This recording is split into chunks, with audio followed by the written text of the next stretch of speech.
Now watch, Duke. I'm going to show you one more time how to fetch a stick.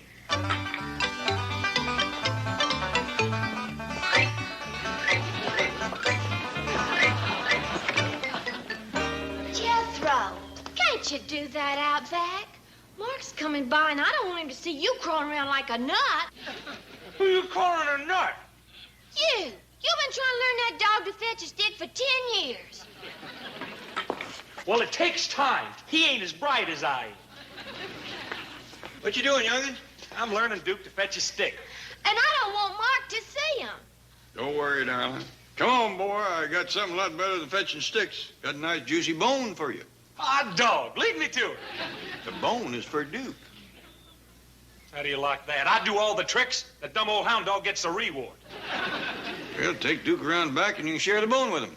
You don't expect me to gnaw on the same bone with this old hound dog, do you? That's what you call unsanitary.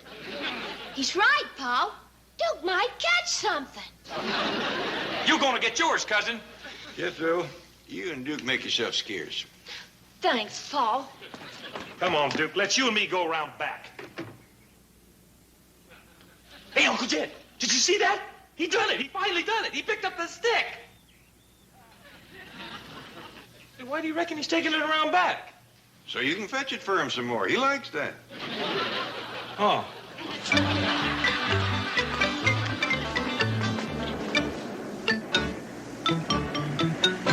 Howdy, Mark. Morning, Mr. Clampett. Oh, I'm glad I caught you. I got a little word of caution. Oh, what's that? Don't say nothing to Granny about going in the water or making Ellie into a frog woman. It plumb sets her off. I know. I think maybe I got a way to win her over. I'd like to hear it. Well, if Granny could ever see the fascinating world that lies under the surface of the ocean. You can stop right there. There ain't nobody gonna get that little woman under the water. I'm sure of that. But I brought along a projector and screen and some underwater film. Oh, I see what you're getting at. Believe me, Mr. Clampett, when we show this to Granny, she'll be as hooked as everyone else who's ever had a glimpse of the wonders that exist in the ocean depths. My doggies, Mark, could be you got the problem whooped. No, let me go. Put me down. That frogman ain't taking me to the bottom of no ocean. Eddie, he's only taking you there on film. He ain't taking me there on nothing. Put me down. Help! Ellie, help. They's gonna drown me. Ain't nobody gonna drown you, Granny. Mark's gonna show you a movie. A movie? That's right, Granny. I think you'll enjoy it. Is it a Western? I love cowboy pictures. This isn't exactly a cowboy picture, but I'm sure you'll like it. Well, let's all sit down and watch together.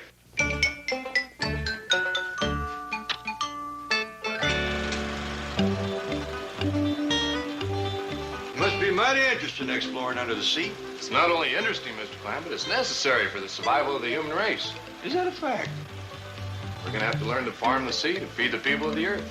Do tell. Mark knows a heap about it, Pa. Well, I'd like to hear more. Look, Granny, ain't that pretty? Not to me, it ain't. Looks like the time the creek rose and flooded the tater patch. That's where folks is gonna do their farming someday, Granny. Well, they sure is gonna have rusty plows. That thing looks like an underwater bat. Hey, Granny, look at all the fish. Fish only looks good in a skillet. Yeah, I bet you never thought there was things like that under the ocean. No, and let it stay there. Water is for fish and land is for people, and let's keep it that way. Water isn't such an unnatural place for us, Granny. Many scientists believe that originally we came from the sea. The only sea I come from was Tennessee. Granny, it's so beautiful down there. I just love to see it. Honey, you don't know what you're saying. You gotta be a nut to want to go down there. I want to go. See what I mean? Granny, everybody got a right to their own opinion. Not when they're wrong. Now, Mark, you listen to me. You give up this frogman nonsense and be a cowboy. Me, a cowboy? That's right. A range-riding, calf-roping, dust-kicking cowboy. Live on a ranch and raise babies, not guppies. Don't mind Granny. She's kind of set in her ways. Yeah, you could plant that little woman and grow 10 acres of stubborn. I like the picture, Mark. Made me hungry for fish. Good morning, Chief. Sorry I'm a little late, but... What in the world is all this? All this, Miss Hathaway, is to impress the young Navy lieutenant who, if he marries Ellie Mae Clampett, will come into $40 or $50 million. You expect to impress him with this? The first time he was here, you throw him out of the office. Oh, I explained that to him. The natural resentment of a lowly sailor toward an officer. Lowly sailor, you were in the Army. That is a secret which shall remain a secret. To Lieutenant Mark Templeton, I am Spunky Drysdale of the United States Navy. Spunky Drysdale? 3 ships went down under me. Only 3. Well, I didn't want to overdo it. Why the limp? Shark bite. Chief, you are not to be believed. Well, he believed me. To him, I'm as Navy as Bull Halsey. Well, you certainly fit the first half of that name. Watch it, Hathaway. Oh, but Chief, there's Skipper to you. Now think Navy. This is a ship. I am the skipper. You are just one of my crew.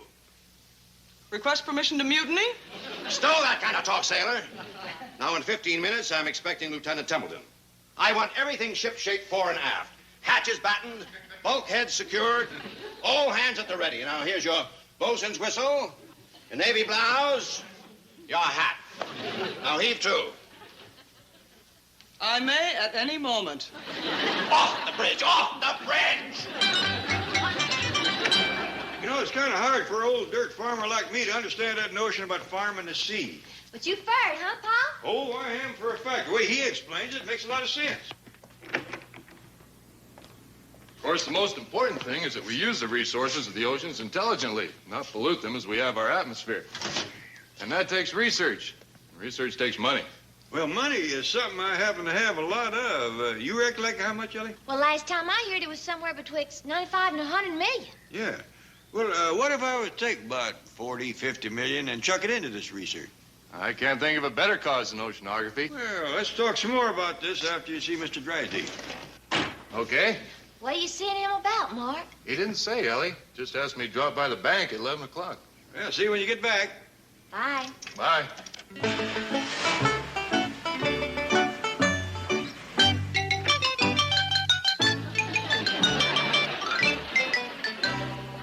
Lieutenant Mark Templeton to see you, sir.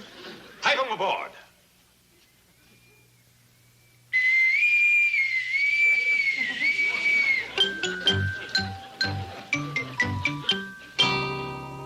Ahoy, Lieutenant. Welcome to the bridge. Hey, you really are Navy, aren't you? Ah, it's in my blood. Stand watch, Hathaway. See that we're not disturbed. Aye, sir. What time is my next appointment? Lunch at 12 o'clock. What was that, sailor? Sorry, Skipper. Mess at 8 bells. That's better. Shape up or ship out. Aye, sir. And secure that hatch. You know, I don't remember your office being like this. Of course, you threw me out so fast, I really didn't get a good look. Well, Lieutenant, I explained that. It was suddenly seeing this uniform and having those war years flash before me, hearing those young officers yell at me, man that gun, defuse that faulty torpedo. I know, it must have been rough. Don't get me wrong, I'm not grousing. It was great training. It taught me how to run this bank the way a captain runs a ship, the just way, the honest way, the Navy way. Sorry to see that shark bite still bothering you. A life of pain is a small price to pay for those qualities the Navy gave to me. Character, integrity, and courage. You're a good man, Spunky Drysdale. Gosh, sir. No one's called me that since I pulled the skipper out of the water at Midway. But I didn't ask you in to hear about my 5 years of self-sacrifice and devotion. I want to know how things are going with you and Ellie Mae. Oh, fine. She's a wonderful girl. And her father's a wonderful man. Wise, too. You know, he keeps his entire fortune in my bank because he knows it has the strength and security of a battleship. And if you should ever come into some money, I'm sure you'll do the same. Speaking of Mr. Clampett's fortune, he talked to me only this morning about the possibility of taking 40 or 50 million. My boy, tell me more. Yes, I think it will interest you because you love the sea, don't you? Love the sea? Mark, my boy, when this old sailor's heart stops beating in this shark-ravaged body, I want it taken out on the bosom of the Pacific and lowered into the everlasting embrace of Mother Ocean. You really love it. More than life itself. Well, that's great, because you may want to make a donation yourself. Donation? To what? Oceanography. That's what Mr. Clampett wants to donate 40 or 50 million for. Oceanography? Yes, he's convinced that marine research is... Where did he get that stupid idea? Well, for me, but I wouldn't call it stupid. You're right. Insane is a better word. Mr. Drysdale, it's for the sea. It's for the birds. Hathaway on the double. Aye, aye, sir. You want the lieutenant piped over the side? I want him thrown over the side. What? Get him out of here. If he gives you any trouble, call the shore patrol and have him locked up. He's dangerous. What happened? It suddenly went berserk. Now hear this, off the bridge. Out! Out! Oh. They'll lock him in a brig and throw away the key. Lieutenant Lunkhead. It's a maniac. 50 million in the ocean. Hello. Oh, howdy, Mr. Drysdale. Oh, listen, Granny. Now, whatever you do, don't let Ellie get serious about this Lieutenant Templeton. The man's as nutty as a fruitcake. I've been telling everybody he's a frog brain, but nobody'll listen. I'll listen. I'm on your side. Good. That makes 3 of us. And we'll win. Who's the third one? Jethro. Maybe we'll win anyway. I'll be right over. Hey, what's going on? We all going down to the cement pond for another scuba lesson. Where you been? Fishing? Catch anything? Nothing but a mess of frogs. I'm gonna tote them out to the kitchen so that Granny... Oh, boy, don't bring Granny no frogs to cook. Oh, I forgot. She done took a sudden fondness to them critters. Granny's making pets out of them. I think she's got one name for every member of the family. And me, too. I don't know if she does that for love or spite. Jethro, give me the frogs. We'll tote them down to cement pond and turn them loose. Okay. Hey, listen, how about me having another scuba lesson, too? Come along. There's plenty of gear. Jethro, I'm surprised you ain't too hungry to swim. I was, but I stopped off at Mama Nacarelli's and had me 2 dozen pizzas. 2 dozen? All of them? Oh, no. Had them with spaghetti and meatballs and macaroni and cheese and spumoni, rigatoni, mustard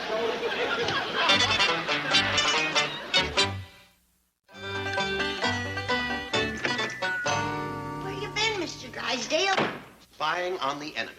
They're all down at the swimming pool learning to swim underwater. Oh, here we go again. They's gonna turn into frogs. They look like 4 frogs now. Well, sit down and have some... 4? Yes, Mark, Ellie, Mr. Clampett, and Jethro. Jethro's gone over to their side. Yeah, things are starting to look up. Thank you. Now, let's plan our strategy. We've got to stop Mark Templeton from marrying Ellie Mae. He can't marry nobody the shape he's in now. That's the truth. He wants to pour millions of dollars into the ocean. He hasn't got a brain in his head. Oh, it's there, but it's shrunk up. Ain't any bigger than the end of your thumb. I doubt if it's that big. Well, there's only one person that can help him now. That's Dr. Klingner. The psychiatrist in my building? Yeah, Miss Jane told me. He's a whiz. I hear he's brilliant. He's the only one that can change Mark when he goes froggy. Mark has been to Dr. Klingner? Oh, I had him there a couple of times. Straightened him right out. Well, take him back. Take him back. Might as well take all 4 of them. Good idea. Group therapy. Well, there you are, Doctor, and the whole stupid family. Jethro, Ellie Mae, and Lieutenant Mark Templeton. Now, who's that little fellow? I don't know. Must be some neighborhood kid that jumped in the pond with them.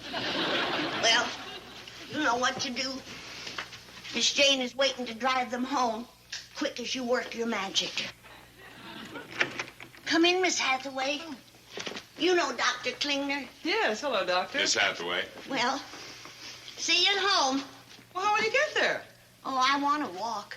I need time to think and pray.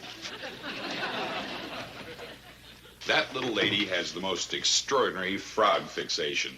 She thinks these frogs here are her family. Who's the little one? Neighbor kid.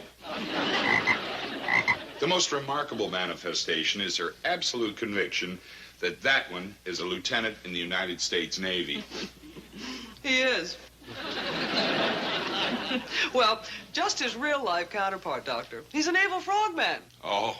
He's teaching the rest of the family to scuba dive, and Granny is convinced that every time they go underwater, they turn into frogs. She's an extreme aquaphobic. Oh, well, now I'm beginning to understand.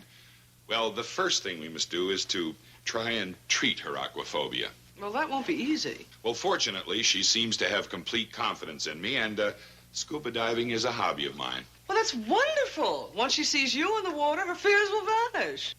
Well, it's worth a try. Oh, can you drive me over? Oh, of course. Oh. Sharon, would you mind rounding up these frogs? Oh, of course, darling. And I'll be back for my 2 o'clock appointment. George, I don't think she knows that we're married. Oh, you're Mrs. Klinger. Right, I was about to apply for your job. Bye-bye. Dr. Klinger, this is Jed Clampett. Pleased to meet you, Doctor. Mr. Clampett? Ellie Mae? Howdy, Doctor. Ellie, you're much lovelier as a girl than you were as a frog. And this is Jethro. Howdy, Doc. Jethro? And Lieutenant Mark Templeton. Glad to hear you're a scuba enthusiast, Doctor. Well, I haven't had too much practice lately, but I still think I can put on a demonstration for Granny. Isn't that a marvelous idea? Sure is. Brilliant. Well, it's a start. Now, I think it's very important that when Granny gets here, we two be alone. Oh, we'll make ourselves scarce. You'll find plenty of gear over there in the dressing room. Oh, thank you. Come on, everybody. I sure do hope this will help Granny get over being scared of water. If anyone can help Granny, Yonder comes Granny. Hallelujah, he done it again. Let me look at you. Oh, you're beautiful, perfect, just like you was. Oh, I'm so happy. Miss Jane, thank you for fetching him home. And thank Dr. Klingner for another miracle. well, you can thank him yourself, Granny. He's here. Dr. Klingner, That's right. where? He's fixing to go into the cement pond and swim underwater. Oh, no, not him. That's right, Granny. See, Granny, we ain't so crazy. He wants to be a frogman himself. Oh, no, I gotta stop him. Oh. Doctor, if you're in there, get out quick before it's too late. The longer you stay under the water, the more chance you have of turning into a... Oh, no! Doctor, you of all people, after you've seen what happened to the others, how could you do it? I don't know nobody that can change you back. What's that pretty secretary of yours gonna think when you hop in looking like that? To say nothing of your next patient. Oh, well, all I can do is take you down there and try and explain how it happened. Come on now. Come on over here. Get in the sack. Now, darling, before I show you what's in this sack, I want to ask you, how long have you been the doctor's secretary? Oh, golly, let's see. I worked for him a year before we got married, so that would be going on about... You're his wife? That's right. Oh, me. That's gonna make it double hard. Hard to what? To open this sack. Before I do, I want you to think back to your wedding vows. Remember how you promised to take the doctor for better or for worse? Yes? Well, you've had the better. Here comes the worst. There he is, honey. Who? Your lawful wedded husband, George M. Klingner, Jr. Yes, of course. Yes, hi, George. My, you certainly are looking well. Mrs. Klingner, you're a brave woman, and you're taking this real good. But let's face it, he don't look well. He's a mess. Well, he certainly isn't the man I married. That's for sure. What do you aim to do with him? I think I'll take him home to the children. You got young'uns? Yes. They might enjoy keeping him in the fish pond. Mrs. Klingner, it's one thing to be brave, but if that man ever needed love and affection, he needs it now. Yes, and you're right, and I will see that he does get it. Just remembered something. It might be our salvation. Do you remember the story of the pretty girl that kissed the frog and turned him into a handsome prince? Yes. Try it. Well, I hardly think that I've seen it work, darling. Try it. Pick him up in your hands and kiss him. Well, I don't... I won't watch. I know it's embarrassing. Ellie felt the same way. I'll leave. Thank you. Good luck, and I'll be praying for you.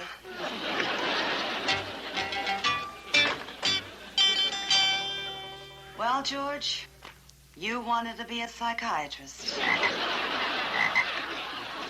Hi, hon. Everything all right? The frog lady was just here. Granny. Yes. So that's why I missed her at the swimming pool. Who's that? You? Handsome devil, isn't he? I think so.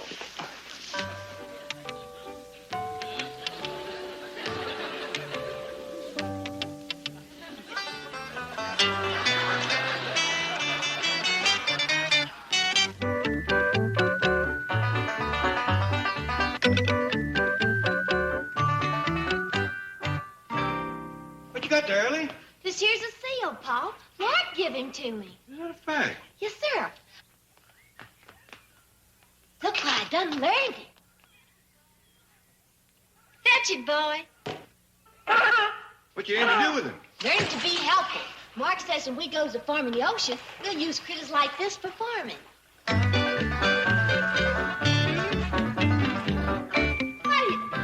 do you like that, Pa? That's right, clever, Ellie. I don't see how much use that'd be around a farm. Well, I'll commence learning other things as quick as Mark gets here. Ellie, does Granny know that Mark gave you that critter? No, sir, not yet. Well, I believe I'd keep it that way if I was you. It'd just get her riled. Well, I think we're safe for a while, Pa. Granny's been sticking real close to the house this morning. Almost like she's expecting somebody.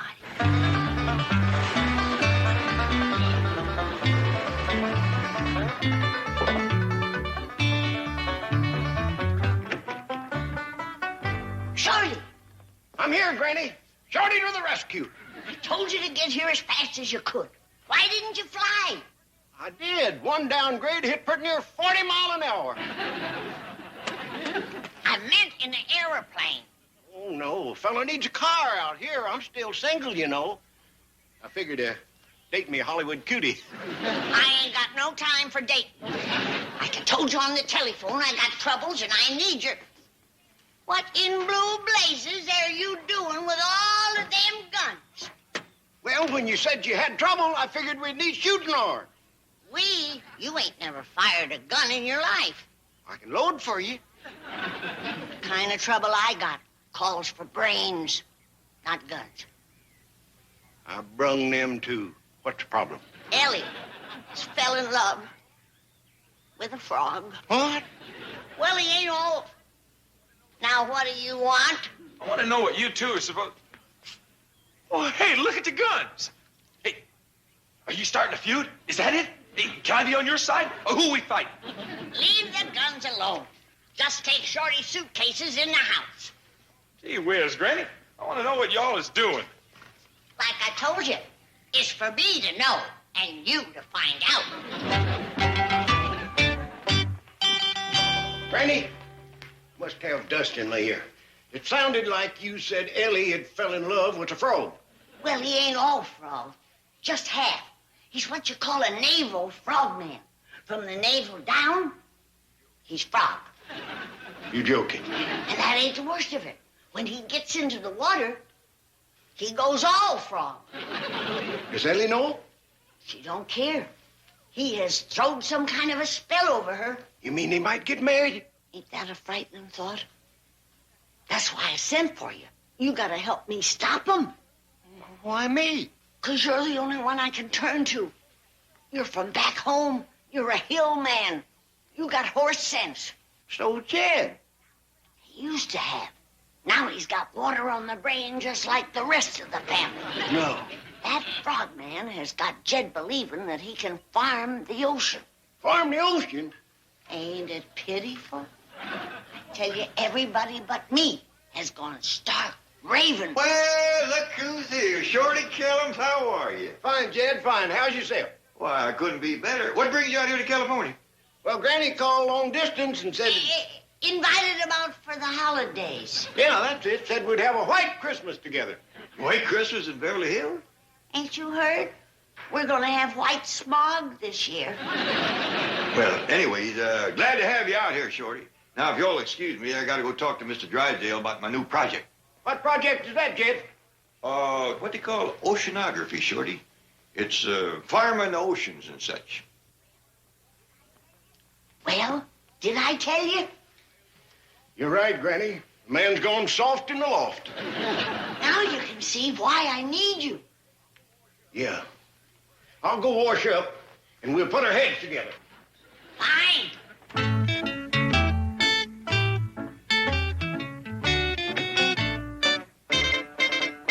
Mark! Hi, Granny. Whose car? Oh, it belongs to a feller from back in the hills. Certainly carries an arsenal. I wouldn't want to cross him. Oh, he wouldn't. What did you say, Mark? I wouldn't want a fellow that well armed mad at me. How'd you know? Know what? That he was mad at you. Why would he be mad at me? You mean Ellie didn't tell you about him? Told me what? That they was engaged back in the hills? No. Oh, yes. Ellie was promised to him when she first come of marrying age. 12. Who is he? What's his name? Kellums. Killer Kellums. Killer? Oh, he's the best shot back in the hills. And he's vowed to drop you on sight because you stole his girl. I'm sure glad he left his guns in the car. Oh, them is just his outside guns. He's in there waiting for you with his inside guns. Strange that Ellie never... Never mind that. Just be glad that I seen you before the killer did. Or he'd put so many holes in you, you'd throw a polka dot shadow. Forgot my shaving kit, Granny. Howdy. My name's Kellums. Kellums? That's right. Yeah, meet the killer. I'm Shorty. Glad to meet you, killer.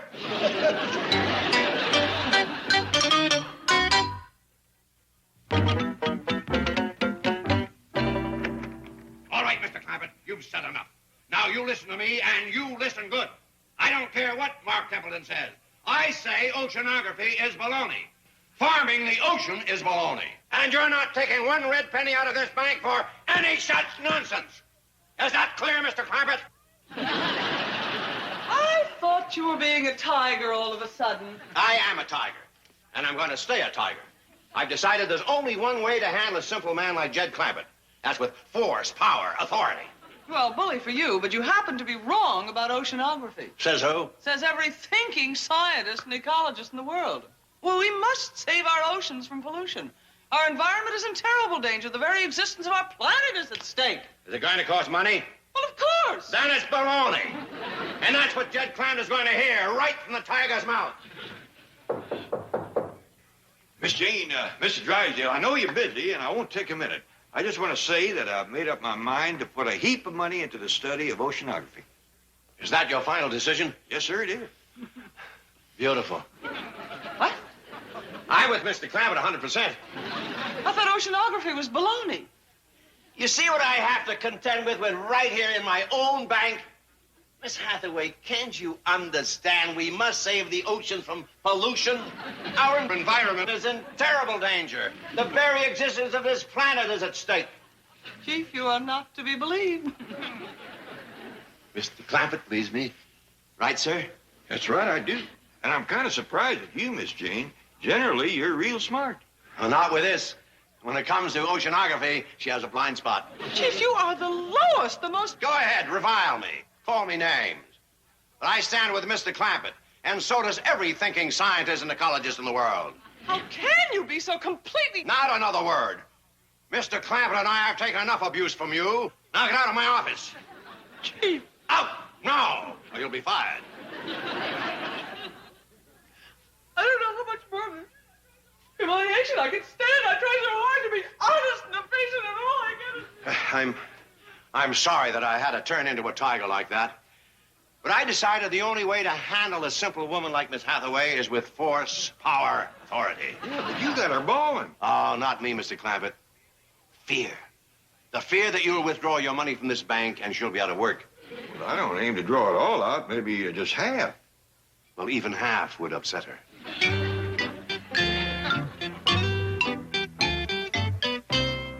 Miss Jane, I'm sorry, but I think it's only fair for me to haul off and tell you that I'm going to draw half of my money out of this bank and spend it on oceanography and ecology and such.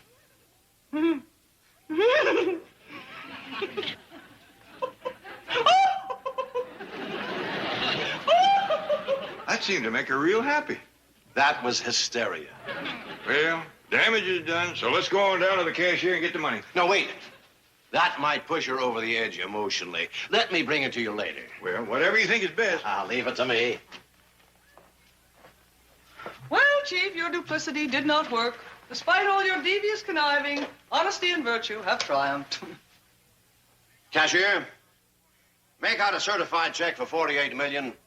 Charges at the Clampett account. Wonderful. Also, send up 2 husky guards and a straitjacket. Chief, who's the straitjacket for? Chief, who's the straitjacket for?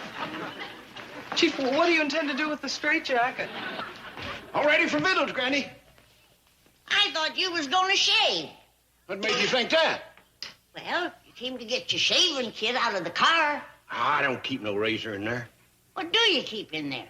Aftershave lotion. What do you need that for if you don't shave? Drives the women wild. Well, you spoiled everything. I had Mark Templeton believing that you was a killer. I am a killer. Lady killer. Shorty Kill! Hello, Ellie Mae.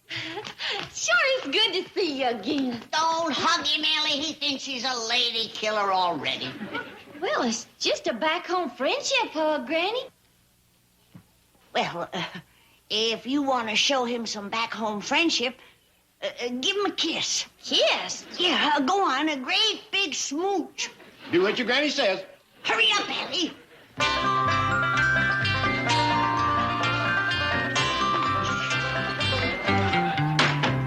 Mustn't disturb the lovers' reunion. Lovers? How about one for the road? Shorty, you're a rascal. How about one for the rascal? They are doing a lot of kissing. Naturally. Like I told you, them two got engaged years ago. On the level? No, back in the hills. Now, you run along and forget about Ellie. Them two will be tying the knot any day now. She can't marry him. He's too old. Oh, don't let his looks fool you.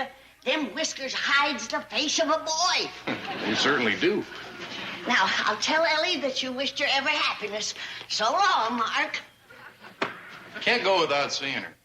I want to know why she never mentioned Mr. Collins before. Oh, don't blame her. It was her pa that promised her hand. When she was 12? Yeah. Folks was beginning to call her an old maid. You know, they get married early back in the hills, but couldn't her father have found someone younger and maybe better looking? Mark, you gotta understand that Jed was poor as a church mouse in them days. Mr. Kellums was wealthy. He offered Jed a mule. A mule? For his only daughter? The way Jed felt about it, he wasn't losing a daughter. He was gaining a mule. What's going on? Oh, Jed, you're just in time to say goodbye to Mark. He has to rush away. No, I don't. And I'd like to talk to Mr. Clampett. He's too busy. No, I'm not. What do you want to talk about, Mark? Ellie and the mule? Ellie and the mule. You remember that, Jed? Ha! Ellie and the mule, dee-dum-doo. Ellie and the mule, dee-dum-doo. Jed had to plow, and that is how. That's what happened to Ellie and the mule. That's a dandy. Granny, what are you up to? The second chorus. Ellie and the mule, Now, wait a minute. Just settle down. Granny, I wish you hadn't made me kiss Shorty. That rascal wouldn't turn me loose. Granny made you kiss him? No, it was love that done it. I don't love Shorty. He's just my friend. Weren't you engaged to marry him? Marry Shorty? Course not. What made you think that, Mark? Granny told me. Granny told you? She said you promised Ellie to Shorty when she was 12 years old. Granny said that? Said your father traded you for a mule. That's terrible. Where you going, Granny? You all thrash this out amongst yourselves. I don't want to get mixed up in other folks' problems.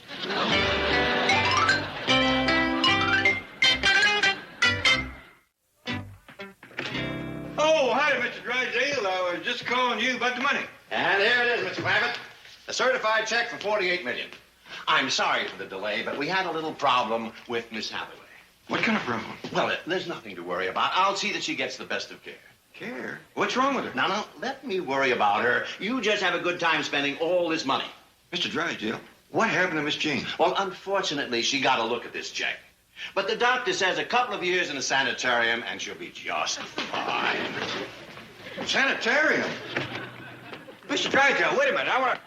Miss Jane. Ah! Don't get too close. It took 2 husky guards and me to get her into that straitjacket. I think she's trying to tell me something. Let me get that gag out of her mouth. No. Be glad it's there. When she saw that check, she started screaming, calling you names. Oh, it was shocking. I feel terrible. Oh, forget it. What's one secretary compared to the importance of spending $48 million to grow seaweed? Miss Jane, I can't let this happen to you. Now watch. You see this old check? And tear it up into little bitsy pieces.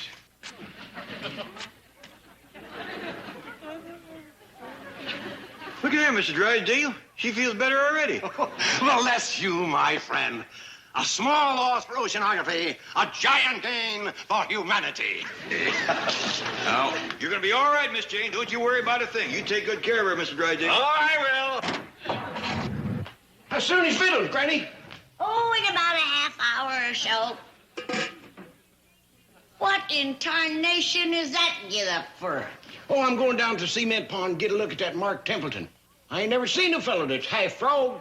Well, don't let him get you into the water, or he'll turn you into a frog. You joshing. Oh, no, I ain't.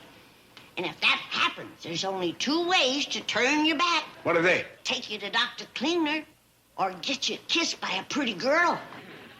I'll take the pretty girl. This ain't no joking matter now, Shorty.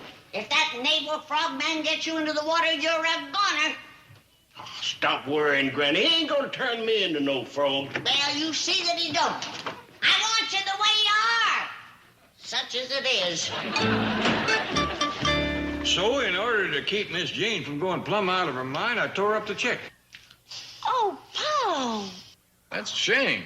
Oh, well, I haven't changed my mind about oceanography. Quick as she's herself again, we'll work something out. Good. It's a wonderful cause. And right interesting, too. Ellie tells me we're going to be using critters like that to help us farm the ocean. That's right. Excuse me. I'll go slip out of this gear and get dressed. I'll get dressed, too. Here, Paul, you can play with the seal. If he does good, be sure to reward him with a little piece of fish. All right, now remember, don't say nothing to Granny about you having that critter. Oh, I won't, Paul. All right, fella, let's see what you can do. You leaving, Ellie? Oh, yes, sir, Shorty. Gonna get dressed and help Granny with the little.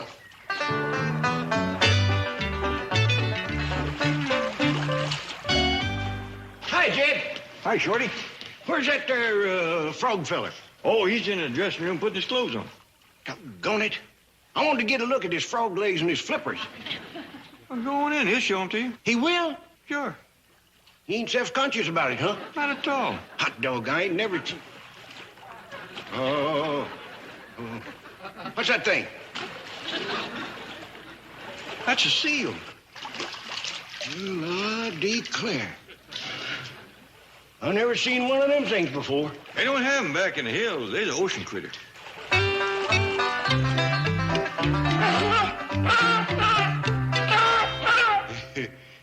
Cute little rascal. He got whiskers just like me. Yeah, he does favor you a mite. Now, I'll see you at Vittles, Jed. All right, Shorty. Granny, I'll get dressed and help you. Oh, thank you, darling. Is Shorty down at the cement pond? Yes, ma'am. Oh, good. I best go fetch her. Oh, no, ma'am. Don't go down Cement Pond. Why not? Well, it's awful cold down there, and you might freeze. Now, you wait here. I'll be right back. Her with bare legs, and I might freeze. What kind of foolishness is that? I best go see what's going on. Where are you going, Granny? Down the cement pond. Oh, no, don't do that. Why not? Well, it's awful hot. Ellie says it's cold. Well, it's both. The air's hot and the water's cold. Jed, what is it that you and Ellie don't want me to see? Well, you're going to find out sooner or later. You might as well go on down there and get all the screaming and yelling over with. Is it that bad?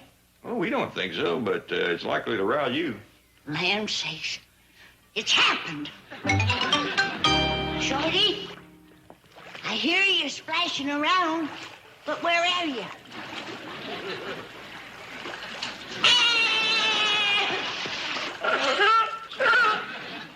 It's you, all right. You still got your whiskers, but you ain't a frog.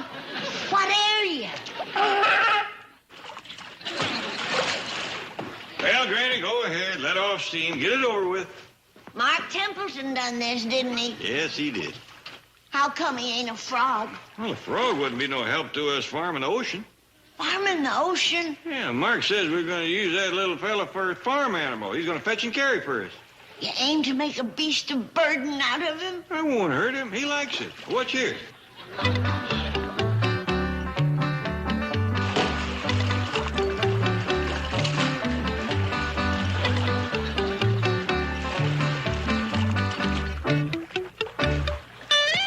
That's a good fella. Here you are. What was that? Well, every time he does a good job, I give him a piece of raw fish. Jed, your heart has turned to stone. Get that poor devil out of the water. Ah, he likes it in there.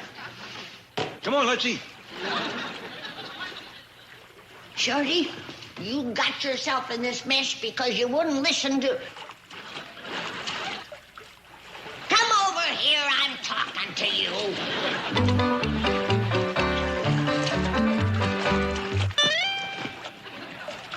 Oh, what's the use? Your life is ruined, and all you want to do is play ball.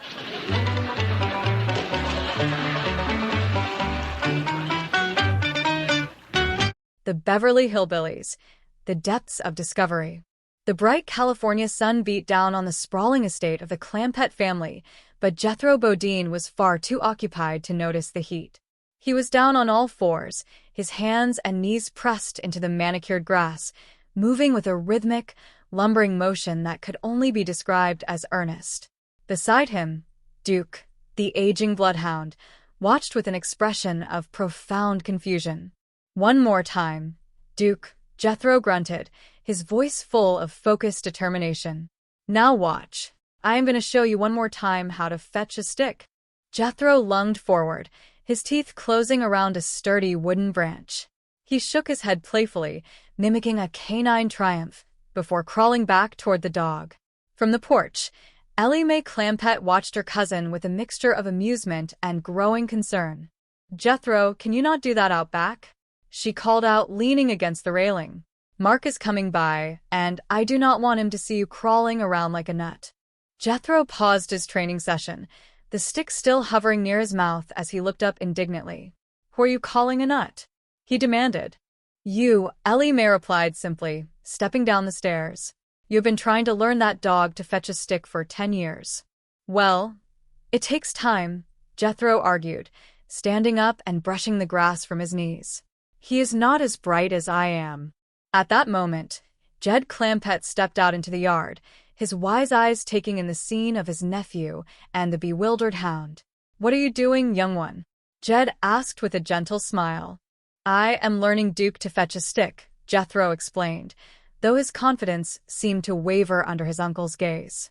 Ellie Mae shook her head, her blonde hair catching the light. "And I do not want Mark to see him." "Do not worry, darling," Jed comforted her. He turned his attention to the dog. "Come on, boy. I got something a lot better than fetching sticks. I got a nice juicy bone for you." Duke's ears perked up instantly. He abandoned Jethro and the stick without a second thought, trotting happily after Jed. Jethro watched them go, feeling a sting of injustice. "Odd dog," he muttered. "Leave me to it," Jed said, leading the hound away. The bone is for Duke. How do you like that? Jethro cried out to the empty air. I do all the tricks. The dumb old hound dog gets the reward. Well, take Duke around back and you can share the bone with him, Jed suggested with a chuckle. Jethro's eyes widened in horror.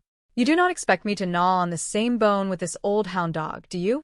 That is what you call unsanitary. Jed nodded solemnly, though a twinkle remained in his eye. He is right, Pa, Ellie Mae added. Duke might catch something. You're gonna get yours, cousin, Jethro grumbled, though he finally relented. Jethro, you and Duke make yourself scarce, Jed commanded gently. Thanks, Pa, Jethro said, his mood shifting back to excitement. Come on, Duke. Let us you and me go around back. As they disappeared behind the mansion, Jethro's voice echoed back, filled with genuine shock. Hey, Uncle Jed, did you see that? He done it. He finally done it. He picked up the stick. Why do you reckon he is taking it around back? Jed asked, watching the pair go. So you can fetch it for him some more, Ellie Mae laughed. He likes that. Oh, Jed whispered, finally understanding the true dynamic of the training session. A moment later, a young man in a neat uniform approached the porch. Howdy, Mark, Jed greeted him warmly. Morning, Miss Clampett, Mark Templeton said, tipping his hat to Ellie Mae. Oh, I am glad I caught you. I got a little word of caution. Oh, what is that? Jed asked. Do not say nothing to Granny about going in the water or making Ellie into a frog woman, Jed warned. It plumb sets her off. Mark nodded, understanding the delicate nature of Daisy Moses and her fierce convictions. I know. I think maybe I got a way to win her over. I would like to hear it, Jed replied. Well, if Granny could ever see the fascinating world that lies under the surface of the ocean, Mark began, his eyes lighting up with the passion of a scientist. You can stop right there, Jed interrupted firmly. There is not nobody gonna get that little woman under the water. I am sure of that. But I brought along a projector and screen and some underwater film, Mark explained, gesturing to his equipment. I see what you are getting at, Jed said, leaning back. Believe me, Mr. Clampett, Mark continued earnestly, when we show this to Granny, she will be as hooked as everyone else has ever had a glimpse of the wonders that exist in the ocean depths. My doggies, Mark, Jed mused, could be you got the problem. Suddenly, a high-pitched shriek tore through the air. No. Let me go. It was Granny, and she was currently being carried toward the house by a very determined, if somewhat overwhelmed, person. He is taking me to the bottom of no ocean, she screamed. He is only taking you there on film, the voice replied. He is not taking me there on nothing, Granny yelled, kicking her heels. Put me down. Help. Ellie, help. He is gonna drown me. Ain't nobody gonna drown you, Granny, Jed said, stepping forward to intervene. Mark is gonna show you a movie. A movie? Granny asked, her struggling ceasing as her curiosity took over. That is right, Granny, Jed confirmed. I think you will enjoy it. Is it a Western? Granny asked, her eyes brightening. I love cowboy pictures. This is not exactly a cowboy picture, Mark said cautiously, but I am sure you will like it. Well, let us all sit down and watch together, Jed suggested, leading the group toward the improvised theater. As the film began to roll, flickering images of blue water and swaying kelp filled the screen. Must be mighty interesting exploring under the sea, Jed remarked, mesmerized by the alien landscape. It is not only interesting, Mr. Clampett, it is necessary for the survival of the human race, Mark stated with conviction. Is that a fact? Jed asked. We're gonna have to learn to farm the sea to feed the people of the earth, Mark explained. Who do you tell? Jed nodded. Mark knows a heap about it, Pop, Ellie Mae added proudly. Well, I would like to hear more, Jed said. Look, Granny, is that not pretty? Not to me. It is not, Granny snapped, crossing her arms tightly. Looks like the time the creek rose and flooded the potato patch. That is where folks is gonna do their farming someday, Granny, Mark tried to explain. Well, they sure is gonna have rusty plows, Granny retorted. She pointed a gnarled finger at a strange creature on the screen. That thing looks like an underwater bat. Hey, Granny, look at all the fish, Jethro chimed in, having rejoined the group. Fish only looks good in a skillet, Granny said firmly. Yeah, I bet you never thought there was things like that under the ocean, Jed mused. No, and let it stay there, Granny declared. Water is for fish and land is for people, and let us keep it that way. Water is not such an unnatural place for us, Granny, Mark said, attempting a more scientific approach. Many scientists believe that, originally, we came from the sea. The only sea I come from was Tennessee, Granny shot back, leaving no room for evolution in her kitchen. Granny, it is so beautiful down there, Ellie Mae sighed. I would just love to see it. Honey, you do not know what you are saying, Granny warned. You gotta be a nut to want to go down there. I want to go, Jethro announced. See what I mean? Granny said to Jed, as if Jethro's desire was the ultimate proof of madness. Granny, everybody got a right to their own opinion, Jed noted mildly. Not when they are wrong, Granny insisted. She turned to the young lieutenant. Now, Mark, you listen to me. You give up this frogman nonsense and be a cowboy. Me? A cowboy? Mark asked, startled. That is right, Granny said. A range-riding, calf-roping, dust-kicking cowboy. Ranch and raise babies, not guppies. Don't mind Granny, Jed whispered to Mark as they walked away. She is kind of set in her ways. Yeah, Mark replied with a faint smile. You could plant that little woman and grow 10 acres of stubborn. I like the picture, Mark, Jed added. Made me hungry for fish. The next morning, the atmosphere at the Commerce Bank of Beverly Hills was decidedly different. Milburn Drysdale was in a state of high theatricality. He was wearing a naval uniform that looked slightly too large for him, and he moved with a pronounced, dramatic limp. Good morning, Chief, Jane Hathaway said, stepping into the office and stopping dead in her tracks. Sorry I am a little late, but what in the world is all this? All this, Miss Hathaway, Drysdale barked, is to impress the young Navy lieutenant who, if he marries Ellie Mae Clampett, will come into $40 or $50 million. You expect to impress him with this? Jane asked skeptically. The first time he was here, you threw him out of the office. Oh, I explained that to him. Drysdale dismissed her concern. The natural resentment of a lowly sailor toward an officer. Lowly sailor? Jane countered. You were in the army. That is a secret which shall remain a secret, Drysdale hissed. To Lieutenant Mark Templeton, I am Spunky Drysdale of the United States Navy. Spunky Drysdale? Jane repeated, deadpan. 3 shipsmen down under me, Drysdale boasted. Only 3. Well, I did not want to overdo it, Jane remarked. Why the limp? Shark bite, Drysdale said, heroically. Chief, you are not to be believed, Jane sighed. Well, he believed me, Drysdale insisted. To him, I am as Navy as Bull Halsey. Well, you certainly fit the first half of that name, Jane muttered. Watch it, Hathaway. Drysdale snapped. Oh, but Chief, this. Jane tried to protest. Skipper to you. Drysdale corrected her. Now think Navy. This is a ship. I am the skipper. You're just one of my crew. Request permission to mutiny? Jane asked. Stow that kind of talk, sailor, Drysdale commanded. Now, in 15 minutes, I am expecting Lieutenant Templeton. I want everything ship-shaped fore and aft. Hatches battened, bulkheads secured, all hands at the ready. Now, here is your bosun's whistle, your navy blouse, your hat. Now, heave to. I may at any moment, Jane said, looking at the whistle with disdain. Off the bridge. Off the bridge. Drysdale shouted, waving her out. Back at the mansion, Jed and Mark were continuing their discussion about the future of the oceans. You know, it is kind of hard for an old dirt farmer like me to understand that notion about farming the sea, Jed admitted. But you have heard, huh, Pop? Ellie Mae asked. Oh, I have for a fact, Jed said. The way he explains it makes a lot of sense. Of course, the most important thing is that we use the resources of the oceans intelligently, not pollute them as we have our atmosphere, Mark explained. And that takes research. Research takes money.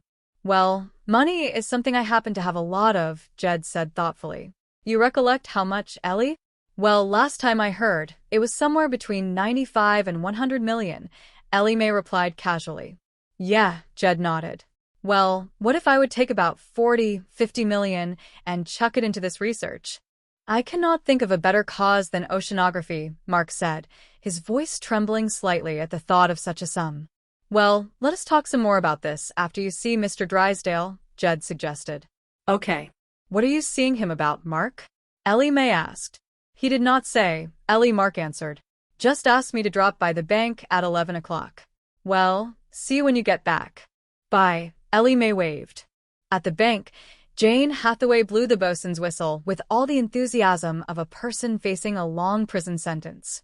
Lieutenant Mark Templeton to see you, sir, she announced. Type him aboard. Drysdale shouted from within. Boy, Lieutenant, welcome to the bridge. Mark entered the office and stared at the nautical transformation. Hey, you really are a Navy, aren't you? It is in my blood, Drysdale lied smoothly. Stand watch, Hathaway. See that we are not disturbed. Aye, sir, Jane said, saluting half-heartedly. What time is my next appointment? Drysdale asked. Lunch at 12 o'clock, Jane replied. What was that, sailor? Drysdale barked. Sorry, skipper. Messing 8 bells, Jane corrected herself. That's better, Drysdale nodded. Ship up or ship out? Aye, sir, Jane said, retreating. And secure that hatch. I do not remember your office being like this, Mark noted, looking around. Of course, you threw me out so fast I really did not get a good look. Well, Lieutenant, I explained that, Drysdale said, assuming a look of nostalgic pain. It was suddenly seeing this uniform, having those war years flash before me, hearing those young officers yell at me. Man that gun. Defuse that faulty torpedo. I know, Mark said sympathetically. It must have been rough. Don't get me wrong, Drysdale said bravely. I am not rousing. It was great to see you, sir. Great training. You taught me how to run this bank the way a captain runs a ship.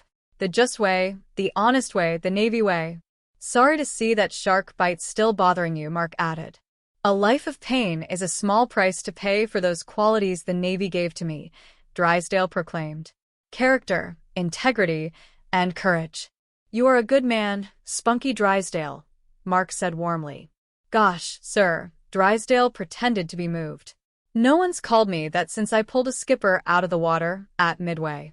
But I did not ask you in to hear about my 5 years of self-sacrifice and devotion. I want to know how things are going with you and Ellie Mae. Oh, fine, Mark smiled. She is a wonderful girl. And her father's a wonderful man, Drysdale added quickly. Wise, too. He keeps his entire fortune in my bank because he knows it has the strength and security of a battleship. And if you should ever come into some money, I am sure you will do the same.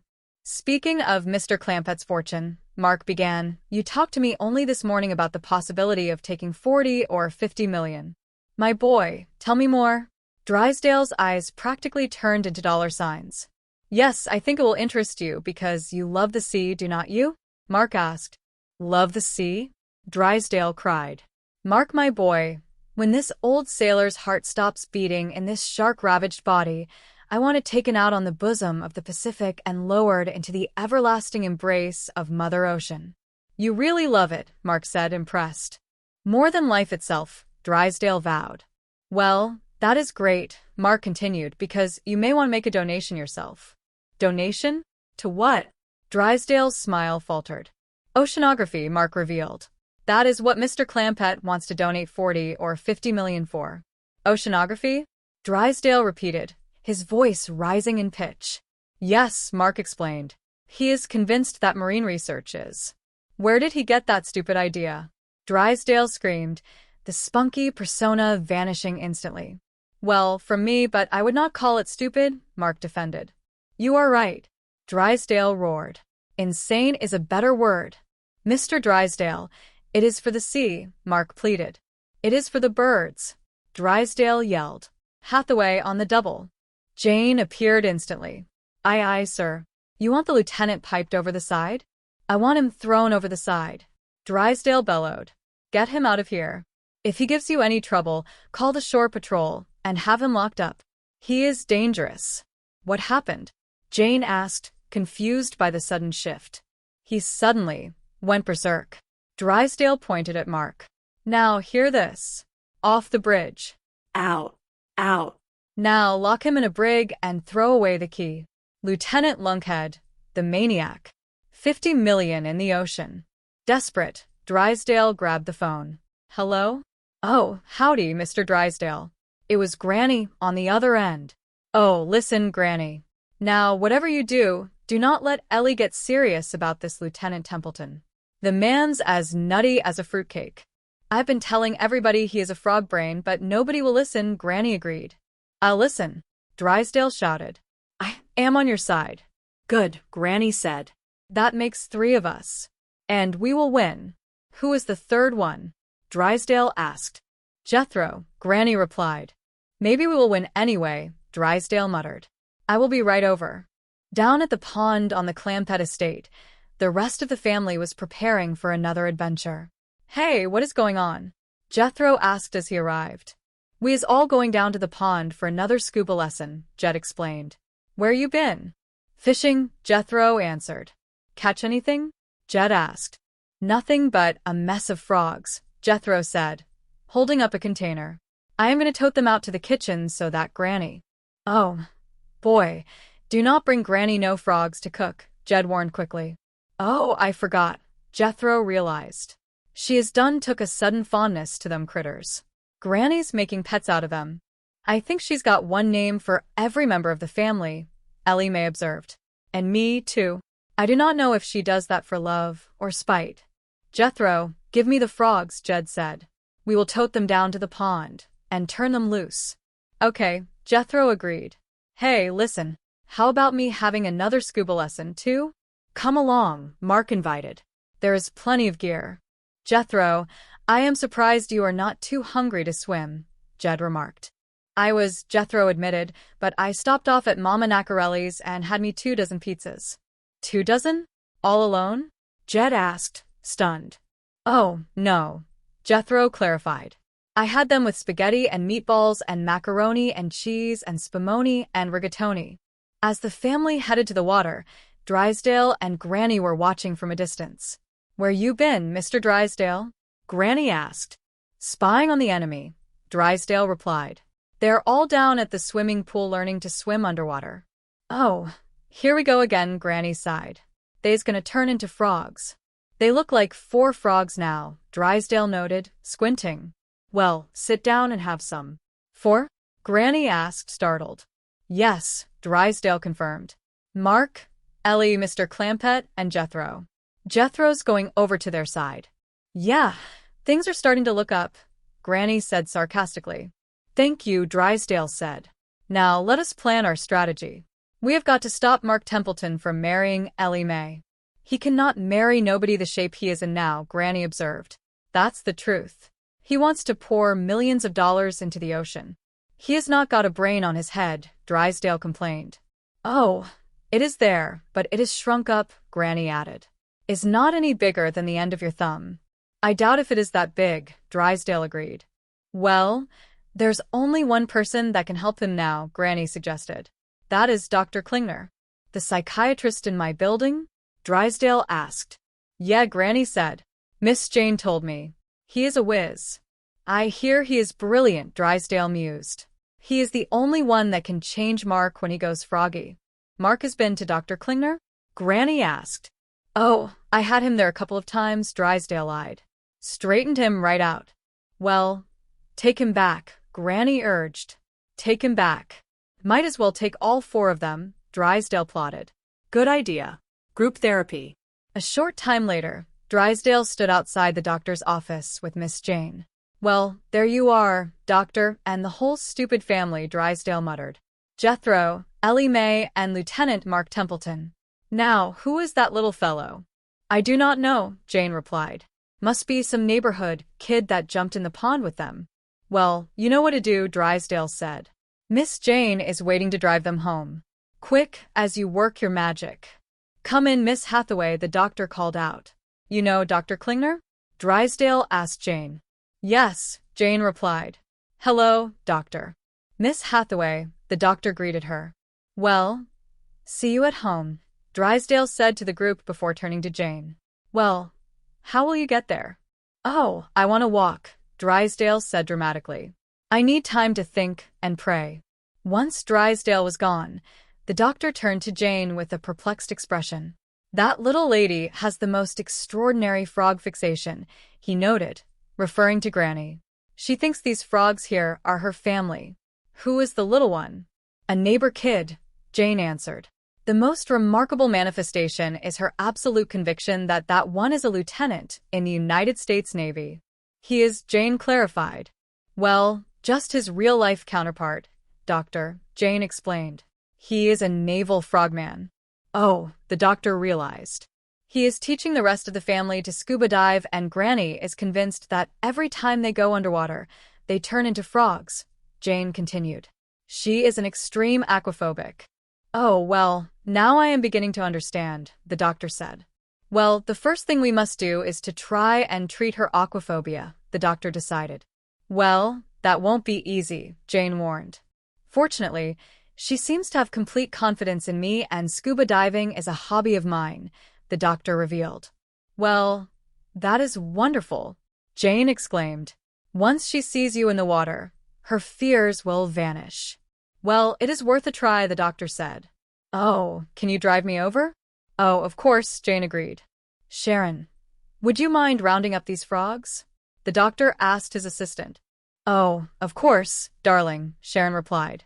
And I will be back for my 2 o'clock appointment, the doctor said. George, Jane whispered. I do not think she knows that we are married. Oh, Sharon laughed. You are Mrs. Klingner. Right, Jane joked. I was about to apply for your job. Bye-bye. Later at the estate, Jed was introducing the doctor to the family. Dr. Klingner, this is Jed Clampett. Pleased to meet you, Doctor, Jed said. Mr. Clampett, the doctor acknowledged. Ellie Mae, Jed introduced his daughter. Howdy, Doctor, Ellie Mae said with a smile. Ellie, you are much lovelier as a girl than you were as a frog, the doctor teased gently. And this is Jethro, Jed added. Howdy, Doc, Jethro waved. Jethro, the doctor nodded. And Lieutenant Mark Templeton, Jed finished. Glad to hear you are a scuba enthusiast, Doctor, Mark said. Well, I have not had too much practice lately, but I still think I can put on a demonstration for Granny, the doctor explained. Is not that a marvelous idea? Jane asked. Sure is, Jethro agreed. Brilliant. Well, it is a start, the doctor said. Now, I think it is very important that when Granny gets here, we two be alone. Oh, we will make ourselves scarce, Jed promised. You will find plenty of gear over there in the dressing room, Mark pointed out. Oh, thank you, the doctor said. Come on, everybody, Jed called out. I sure do hope this will help Granny get over being scared of water. If anyone can help Granny, I am sure. Jane started, but stopped as she saw the familiar figure approaching. Here comes Granny. Granny arrived at the pond, her face lighting up as she saw Jed. Hallelujah, he done it again, she cried. Let me look at you. Oh, you are beautiful. Perfect, just like you was. Oh, I am so happy. Miss Jane, thank you for fetching him home. And thank Dr. Klingner for another miracle. Well, you can thank him yourself, Granny, Jane said. He is here. Dr. Klingner? Granny asked. That is right. Where? He is fixing to go into the pond and swim underwater, Jane said. Oh, no, not him. Granny gasped. That is right, Granny, Jethro said. See, Granny, we are not so crazy. He wants to be a frogman himself. Oh, no, I gotta stop him, Granny shouted, running toward the water. Doctor, if you are in there, get out quick before it is too late. The longer you stay under the water, the more chance you have of turning into a... Oh, no. The doctor surfaced, wearing his mask and fins. Granny wailed. Doctor, you of all people, after you have seen what happened to the others, how could you do it? I do not know nobody that can change you back. What is that pretty secretary of yours gonna think when you hop in looking like that? This is not nothing of your next patient. Granny looked down at a large bullfrog near the edge of the water. Oh, well, she sighed. All I can do is take you down there and try and explain how it happened. Come on now. Come on over here. Get in the sack. Granny scooped up the frog and carried the sack over to where Sharon, the doctor's wife, was waiting. Now, darling, before I show you what is in this sack, I want to ask you, how long have you been the doctor's secretary? Oh, Golly, let us see, Sharon thought. I worked for him a year before we got married, so that would be going on about. You are his wife. Granny interrupted, her eyes wide. That is right, Sharon said. Oh, me, Granny groaned. That is gonna make it double hard. Hard to what? Sharon asked. To open this sack, Granny explained. Before I do, I want you to think back to your wedding vows. Remember how you promised to take the doctor for better or for worse? Yes, Sharon said tentatively. Well, you have had the better, Granny warned. Here comes the worse. Granny opened the sack to reveal the large bullfrog. There he is, honey. Who? Sharon asked, trying to keep a straight face. Your lawful wedded husband, George M. Klingner, Jr., Granny said solemnly. Yes, of course, Sharon played along. Yes, hi, George. My, you certainly are looking well. Mrs. Klingner, you are a brave woman, and you are taking this real good, Granny admired. But let us face it, he does not look well. He's a mess.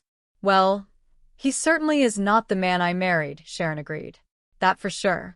What do you aim to do with him? Granny asked. I think I'll take him home to the children, Sharon decided. You got young ones? Granny asked. Yes, Sharon replied. They might enjoy keeping him in the fish pond. Mrs. Klingner is one thing to be brave, Granny said, leaning in, but if that man ever needed love and affection, he needs it now.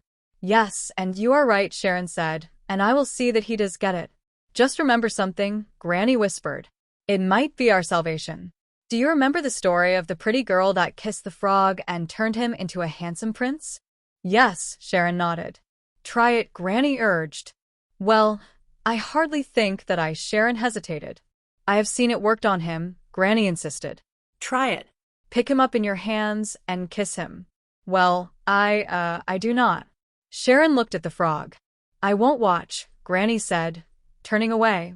I know it is embarrassing. Ellie felt the same way. I will leave. Thank you. Good luck, and I will be praying for you.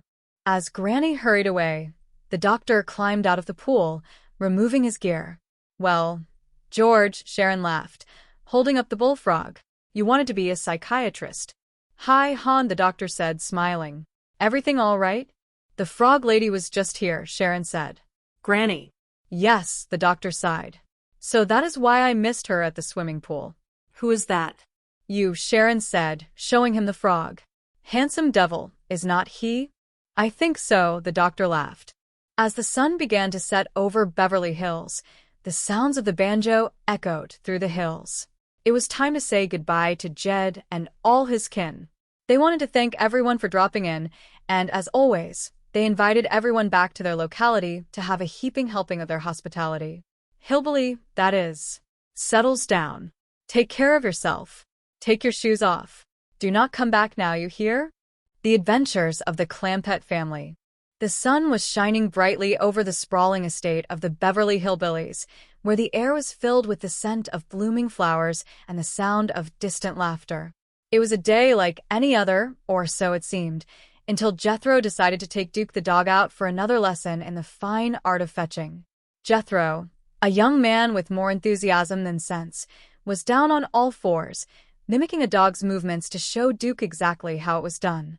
Now watch. Duke, Jethro said, his voice full of earnest instruction.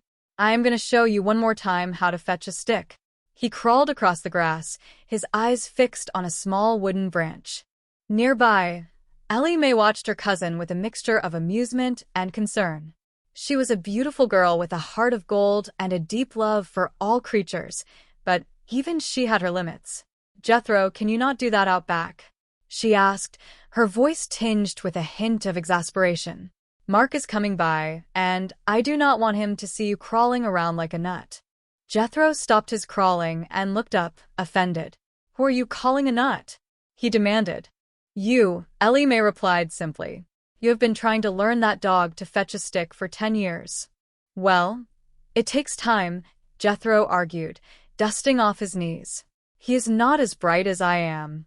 Just then, Jed Clampett, the patriarch of the family and a man of great wisdom and patience, walked over to see what all the commotion was about. What are you doing, young one? He asked, his voice calm and steady. I am learning Duke to fetch a stick, Jethro explained, standing up. And I do not want Mark to see him. Jed smiled at his daughter's concern. Do not worry, darling. Come on, boy. He whistled for the old hound dog. I got something a lot better than fetching sticks. I got a nice juicy bone for you. Duke, sensing a reward, wagged his tail enthusiastically. Odd dog, Jethro muttered, watching the interaction. Leave me to it, Jed said, handing the bone to the dog. The bone is for Duke. Jethro watched in disbelief as the dog happily chewed on his treat. How do you like that? I do all the tricks. The dumb old hound dog gets the reward. Well, take Duke around back and you can share the bone with him, Jed suggested with a twinkle in his eye. Jethro looked horrified at the suggestion. You do not expect me to gnaw on the same bone with this old hound dog, do you? That is what you call unsanitary. Jed nodded, playing along. He is right, Pa, Ellie Mae added. Duke might catch something. Jethro turned back to the dog, his frustration boiling over. You are going to get yours, cousin. Jed chuckled and gestured toward the back of the house. Jethro, you and Duke make yourself scarce. Thanks, Pa, Jethro said, leading the dog away. Come on, Duke. Let us you and me go around back. As they walked away, Duke suddenly spotted the stick Jethro had been using for the lesson. To everyone's surprise, the old dog trotted over, picked it up in his mouth, and followed Jethro. Hey, Uncle Jed, did you see that? Jethro shouted, his voice filled with excitement. He done it. He finally done it. He picked up the stick. Jed watched the pair disappear around the corner. Why do you reckon he is taking it around back? So you can fetch it for him some more, Ellie Mae joked. He likes that. Oh, Jed replied, a slow smile spreading across his face. A few moments later, Mark Templeton, a handsome young Navy lieutenant, arrived at the estate. He greeted the family with a warm smile. Howdy, Mark, Jed said. Morning, Miss Clampett, Mark replied, nodding to Ellie Mae. Oh, I am glad I caught you. I got a little word of caution. Oh, what is that? Jed asked. Do not say nothing to Granny about going in the water or making Ellie into a frog woman, Mark warned. It plumb sets her off. I know, Jed agreed. I think maybe I got a way to win her over, Mark continued, his eyes bright with excitement. I would like to hear it, Jed said. Well, if Granny could ever see the fascinating world that lies under the surface of the ocean, Mark began. Jed held up a hand, interrupting him. You can stop right there. There is not nobody gonna get that little woman under the water. I am sure of that. But I brought along a projector and screen and some underwater film, Mark explained. I see what you're getting at, Jed said, beginning to understand the plan. Believe me, Mr. Clampett, Mark said earnestly, when we show this to Granny, she will be as hooked as everyone else has ever had a glimpse of the wonders that exist in the ocean depths. My doggies, Mark, Jed said, impressed by the young man's dedication. Could be you got the problem. Suddenly, a commotion broke out as Granny, the feisty and stubborn matriarch of the family, appeared. No. Let me go, she cried out. He is taking me to the bottom of no ocean. He is only taking you there on film, Jed tried to reassure her. He is not taking me there on nothing, Granny shouted, struggling. Put me down. Help, Ellie, help. He is gonna drown me. Is not nobody gonna drown you, Granny, Ellie Mae said, trying to calm her down. Mark is gonna show you a movie. A movie? Granny asked, her interest piqued. That is right, Granny, Jed said. I think you will enjoy it. Is it a Western? Granny asked, her eyes lighting up. I love cowboy pictures. This is not exactly a cowboy picture, Mark explained gently, but I am sure you will like it. Well, let us all sit down and watch together. As the film began to play, showing the vibrant and mysterious world beneath the waves, Jed watched with fascination. Must be mighty interesting exploring under the sea, he remarked. It is not only interesting, Mr. Clampett, Mark said, it is necessary for the survival of the human race. Is that a fact? Jed asked, leaning forward. We're going to have to learn to farm the sea to feed the people of the earth, Mark explained. Who do you tell? Jed said. Mark knows a heap about it, Pop. Well, I would like to hear more, Jed said. Look, Granny, is not that pretty? Not to me. It is not, Granny replied, unimpressed. Looks like the time the creek rose and flooded the potato patch. That is where folks is gonna do their farming someday, Granny, Mark said. Well, they sure is gonna have rusty plows, Granny retorted. That thing looks like an underwater bat. Hey, Granny, look at all the fish, Jethro said, pointing at the screen. Fish only looks good in a skillet, Granny said firmly. Yeah, I bet you never thought there was things like that under the ocean, Jethro said. No, and let it stay there, Granny insisted. Water is for fish and land is for people, and let us keep it that way. Water is not such an unnatural place for us, Granny, Mark said. Many scientists believe that, originally, we came from the sea. The only sea I come from was Tennessee, Granny said, her voice full of conviction. Granny, it is so beautiful down there, Ellie Mae said, her eyes fixed on the screen. I would just love to see it. Honey, you do not know what you are saying, Granny warned. You gotta be a nut to want to go down there. I want to go, Ellie Mae insisted. See what I mean? Granny said, turning to Jed. Granny, everybody got a right to their own opinion, Jed reminded her. Not when they are wrong, Granny said stubbornly. Now, Mark, you listen to me. You give up this frogman nonsense and be a cowboy. Me? A cowboy? Mark asked, surprised. That is right, Granny said. A range riding, calf roping, dust-kicking cowboy. Ranch and raise babies, not guppies. Do not mind Granny, Jed said to Mark as the film ended. She is kind of set in her ways. Yeah, Mark agreed. You could plant that little woman and grow 10 acres of stubborn. I like the picture, Mark, Jed said. Made me hungry for fish. The next morning, at the bank, Milburn Drysdale, the ambitious and somewhat eccentric bank president, was busy preparing for a very important visitor. He was dressed in a navy uniform, complete with a slight limp and a serious expression.